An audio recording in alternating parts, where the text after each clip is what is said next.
Ya Mkurugenzi. Amen.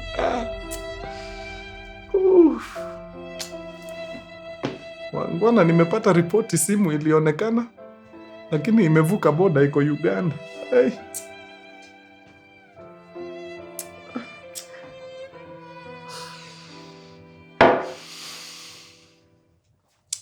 Nilikuwa nimeshikilia imani wiki mbili guys. Imeniuma roho. Hewala. Kwende vile. Na mimi nijikute nikinunua tena simu cash mimi. Hiyo ni 200,000 imeenda hivyo. Yaani hata simu sijakaa nayo hata miezi 2. I think ilikuwa kama 6 weeks old. Saa hii nanunua simu za loan. Na spread risk. Yeah. Siasi, ningekuwa hiyo simu nimechukua na loan, saa hii ningekuwa nimelipa tu installment moja. Hata ingeniuma. Hiyo imenikwaza. Hao watu wanapatianaga simu na nini wanaitwa aje? Unajua? Kuna kampani inafanyaga hiyo buy simu. Inaitwa buy simu. Buy simu. Tukutane buy simu guys. Tukutane huko. Ya. Acha niende nichukue simu, alafu uzuri juu sasa ni ya kulipa polepole. Nikitaka hata kuchukua simu ya 400 nachukua. We are spreading the risk. Wacha nichukue buy simu. Kwanza nasikia inakujaga mpaka na insurance. Even better. Iko tu sawa. No. Sipotezi pesa tena hivyo mimi. I'm fed up. Na hii ni mara ya pili. Sijui kwa nini niko na swara na simu mpya. This is the second time. Samsung sijui nini, sijakaa nayo hata wiki. Ninanyang'anywa hapa museum. Inaenda. Simu hiyo time ilikuwa 180,000. Gone. Haijakaa wiki. Kama ningekuwa nailipa polepole hata ningekuwa tu nimepoteza ile 40%, sababu nasikia kuna 40% unawapatia. Hiyo tu ndio ingeenda. But now. Yeah. So kutoka leo semeni kile mnataka. But mimi loan. Yeah. Loan. Au buy simu wako na duka mahali naingia huko. Nilikuwa nimeshikilia imani hapa but liwala. Sasa naenda 17, hata sichukui 16. 17. Acha nipige hesabu. 17 sahi hapa ni 300. Na hao buy simu wanaitisha tu 40%. 40% ya 300 ni ngapi? 40 divided by 100 times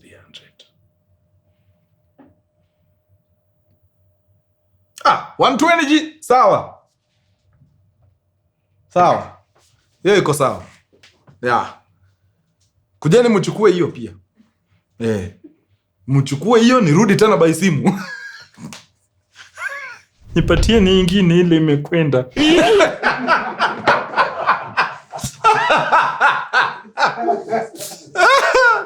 Mimi na buy simu hapa. Hayatuachani. We are joined at the hip. Njikuta tena nikiwekelea pesa mingi hiyo. Hata sijui mbona tunaogopaga hizi vitu. Si gari zetu ni za loan. Sinunui need cash tena. I'm done. Kwisha. Buy simu, expect my call. Please. I'm coming. Na watu wenye mnafanya hii content creation nini, nifuateni. Tuende huko tuchukue masimu. Kwani hizi simu zilitengenezewa kina nani? Tuchukue hizi simu. Zikiibiwa wajipange. Now. TZ, nimekutana na story yenu moja bana. Hatari Sasa. TZ. Now, kuna jamaa pale. Anaitwa Hamisi Said Luwongo. Hamisi Said Luwongo amekimbia pale police post yao ya hapo karibu. Inaitwa nimesahau jina hiyo police post. Akaenda akaripoti. Wife wake amedisappear. Hajaonekana. Sorry, Michi, uko sawa? Uko sawa. So Said ametoka amekimbia wapi? Police post. Police post I think ni Mji Mwema. Ama Mji Mwema ndio police station. Let me confirm. So alireport Mji Mwema police post. Yes. Na akaenda akaripoti Kigamboni police station. Hiyo iko maeneo ya Dar es Salaam pale. Ana report ya kwamba wife kidogo ni kama ameenda missing, hajulikani aliko. Na ameanza kupata tension kidogo, wasiwasi unamkumba proper. Kumbe around that time, 19th of May 2019, familia ya mrembo wake ambaye anaitwa Naomi Marjan. Naomi Marjan, familia yake pia iko worried sababu it's now been 4 days hawajasikia huyu mrembo tangu tarehe 15 May 2019. Pia wakaenda wakaripoti kwa police station yao fulani. So now ripoti zishawekwa, askari hawana budi ila kufanya nini? Kufanya uchunguzi wao. Lakini wakaambia Hamisi side Luwongo, kwa una report hapa regularly ndio tuna updateana. Tunajua mambo imefika wapi nini. Which side did for a good 2 months until 16th of July 2019. Now, what exactly happened on 16th of July 2019? 16th of July, jamaa ameriport pale kama ilivyo desturi. Akapata maofisa pale wanamgoja, wakamkalisha chini, wakamwambia kuna new information yote umepata? Akasema hapana. Okay. Sawa, no worries. Now, kuna kitu ulinionyesha 2 months ago wakati uliripoti hii kesi. Ilikuwa nini? Ilikuwa ujumbe aina ya SMS. Ilikuwa imetoka wapi? Ilikuwa imetoka kwa mke wangu. Nice. Unakumbuka, unaweza kumbuka alikuwa amesema nini kwa ujumbe? Nakumbuka alikuwa aliongea hapo kuhusu jinsi sijui nimemchokesha na hao wanawake wangu wengi. Akasema ati amepata mtu hata akona pesa hata kunizidi, na ameenda, in fact ametoka hata nje ya Tanzania, ameenda kabisa. So mimi nilee watoto. Okay, hebu niambie kama huo ujumbe, nataka tudhibitishe kama huo ujumbe ndio huo. Hebu soma. Okay. Nataka usome yote alafu uniambie kama that is the exact SMS alikutumia. All right. Nakupa taarifa leo.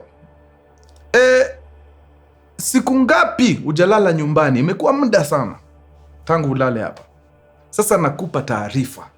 Mimi naondoka. Mtoto namuacha nyumbani peke yake, na kesho nasafiri naenda nje ya Tanzania. Sasa wewe kaa na makahaba wako wa ovyo. Mimi nina mtu mwenye pesa, sio kiruka njia kama wewe, na hutonipata tena kwa namba hii. Be responsible kulea mtoto. Hiyo ndio SMS wife alikuandikia. Exactly. 100% ndio hiyo. Very nice. Nilikuwa tunataka uthibitishe hayo. Now that we have that cleared, side Hamis Luwongo, uko na uongo. Wacha tu nikuambie peupe. Uko na uongo. Niulize mbona? Kwa nini? Side, huu ujumbe ukweli tunaona hapa umetumiwa na mke wako Naomi Marjan, lakini we mwenyewe ulisema ulipokea huo ujumbe ukiwa nyumbani, si ndio? Meaning alikutext akiwa ashaenda. Exactly, 100%. So kama alikutext akiwa ashaenda, kwa nini ujumbe huu, ile pinga, unajua ile pinga ya network inaonyesha alikutumia ujumbe huu akiwa hapo kwa nyumba, iko hapo? Kwa nini? That is not making sense. Number 2, ile simu ambaye ilituma ujumbe huu sio simu ya mke wako Naomi Marjan, ni simu yako wewe mwenyewe. Hivyo ulifanya nini? Wacha nikueleze kile ulifanya. Ulichukua simu yake, ukatoa SIM card, ukaiweka kwa simu yako, kisha ukatext haya maneno umenisomea hapa, ukafinya send. Since umejitext, ukatoa SIM card, ukarudisha SIM card yako, ujumbe ukaingia. Kutoka hapo hatuelewi ni nini ingine. 1, why would you do something of that kind? Na number 2, yuko wapi huyu? Sababu simu yake ama line yake ilikuwa mahali wewe ulikuwa, so mlikuwa pamoja hapo. So where is she? So itakuwa vyema uturahisishie kazi, manake hatuna muda. Wewe turahisishie kazi, tueleze kwa kinaga ubaga ni kipi kilichotendeka tarehe 15 mwezi wa 5 mwaka wa 2019, na tusipotezeane wakati. Said Luwongo akamwangalia akamwambia, okay, unautaka ukweli? Ukweli nitakupa. Bas. On that material morning, Said Luwongo alifika nyumbani machweo. Jua ilikuwa ishawaka, saa 1 asubuhi ndio jamaa anaingia home like a true gangster. Kuingia pale anapata mke wake Naomi Marjan anatayarisha mtoto aende wapi? Skuli. Jamaa hata aongei, anawekelea simu kwa meza na anaingia shughuli zake pale. Kidogo kidogo simu inaita. Simu nani anapiga? Uliona pale kwa SMS wale walikuwa wanaitwa makahaba. Kaa huko nao makahaba wako. Mmoja wao ndio anapiga. Sijui mbona anapiga, lakini na suspect alikuwa anataka kujua kama mtu wake amefika nyumbani salama. Umefika kwa bibi yako salama? Si mnajua tu vile mnafanyaga. So bahati mbaya Madam Naomi Marjan ana intercept ile call. Ana discover ni binti anapiga. Of course inamkwaza, even though yeye na huyu jamaa hawajakuwa in good terms for the longest. In fact, ilikuwa imefika mahali jamaa analala bedroom yake juu, wife analala chini. So wamekuwa tu na migogoro, conflicts nini. But this particular day, I think hapo ndio Naomi ilimfikisha mwisho. So ni kuchukua simu tekengori kwenda wapi? Kuconfront Said Luwongo, kumuuliza, rada gani hizi? Said kidogo kidogo ikakuwa ni ngori. Hapa tumekuwa tukiishi vile tunataka sisi. Hakuna ndoa hapa. Bana mimi mimi niishi vile najua kuishi. Kidogo noma. Kofi zishaanza kutembea, zishakuwa mangumi sasa. Sasa ni vita. Sasa madam ameona hapana, huyu nikimwachia nafasi kidogo atanifanya mbaya. Akamshika pale kwa department, unajua kuna zile area. Pale naye ukishikwa ni ngori. Luwongo akaona uongo mbaya. Huyu nikikubali aendelee zaidi itakuwa hatari. Mtanisoma kwa magazeti. So akashika madam, akamrusha. Kumrusha sijui kama ni mlango ama ni ukuta madam aligonga. Lakini aligonga vibaya. Sababu alirushwa na force ya kimataifa. Akaanguka chini. Sasa jamaa bado kuko hasira zake, anashindwa mazee. Tumefikaje hapa? Ana discover hapa ni kama kuna noma. Huyu ana ile kugroan. Unajua ile groan ni ya uchungu. Kidogo kidogo ana discover ni damu naona kwa masikio. Huyu ameokota injury. Kidogo kidogo anaanza kuna design waga mtu anaanzaga kusnow wakati uko na injury ngori. Akaanza kusnow kidogo, then all of a sudden akakata. So jamaa akapanic. Sasa hiyo ukeni asubuhi ametoka tu kuprepare mtoto akaenda shule. Kachukuliwa I think na bus ameenda. Sasa wamebaki tu hao. Sasa ni noma. Sasa amejipata kuna body hapo, hajui what next. So what does the guy do? Pale nje wako na maskani ya kuku. Waga wanaseti kuku ni kahao kakubwa. Akaingia huko ndani akachekio maskani ya kuku, akaona yes, hapa itaweza. Akaenda akachukua sururu ile akapiga kachimba ndani ya hiyo chicken coop. Pale ndani ya chicken coop akachimba shimo fiti kabisa, safi. Akarudi pale ndani, akabeba madam. Akaingia naye mpaka kwa hiyo chicken coop, akamweka ndani ya ile shimo. Akapiga simu, akapigia jamaa wa kwanza, ni aje buda safi, naweza pata mafuta ya taa mahali? Hiyo tekengori naja. Sawa. Mafuta ya taa ikaletwa. Kapigia jamaa wa pili. Ni aje safi, uko fresh? Naweza pata gunia 2 za makaa pale? Quick. Safi, lete. Chap. Dakika chache gunia za makaa zikaingia 2. So hizi zote anaenda anaokota kwa gate. Hata hizi vitu heavy kama makaa anasaidiwa tu, lakini anaweka mahali huu jamaa hata suspect kitu. So jamaa akidrop makaa yake anapanda pikipiki yake anaenda. Sasa jamaa amebaki pale, ako na mafuta yake kibuyu na ako na makaa gunia 2. Akachukua makaa akaenda akamimina pale kwa shimo mahali mke wake yuko. Akaenda akachukua viatu mzee akaziseti wapi? Pale kwa shimo. Akapiga mafuta alafu chap akawasha kiberiti, sababu alijua akiwasha tu hivyo ikuwe ni moto inachoma tu binadamu huku nje, watu watasikia kuna harufu fulani but akimix na viatu, sababu viatu iko na leather, iko na ile plastic yake, iko na glue, ita confuse majirani pale. Alafu the reason why alichimba pale ndani ya hiyo chicken coop ni ndio aweze kucontain hii activity place moja, otherwise akiichomea kwa open nini inaenda kila mahali. Let me tell you guys, kutoka asubuhi ya kitu kama saa 4, jamaa hakufanya kitu ingine for the next 5 hours. Kazi yake ilikuwa ni kwenda pale kuongeza makaa, anatulia. Anarudi, anaongeza makaa, anatulia. Alitandika hiyo kitu 5 hours straight. Alikuwa anamaliza shughuli saa 9 jioni. Naye by hiyo saa 9, moto imefanya mambo yake. Moto imeshateketeza madamu, imemaliza, imechoma mpaka bone fragments zingine zimekuwa jivu. Yeah. So akajua sasa hapa maidha zimekaribia za mtoto kutoka shule, so ikabidi amehold operations. Haya, next order of business ni kuleta Subaru karibu. Chukua magunia, pack hiyo jivu yote iko kwa hiyo pit. Weka wapi? Kwa hizi magunia. Weka jivu yote nini kila kitu. Beba magunia, weka kwa Subaru ndani. Piga Subaru moto. Tekengori mpaka wapi? Ushago. So mashinani yao kutoka hapo ndani kama si mbali sana. Ni kitu aliweza kufinya straight Tekengori.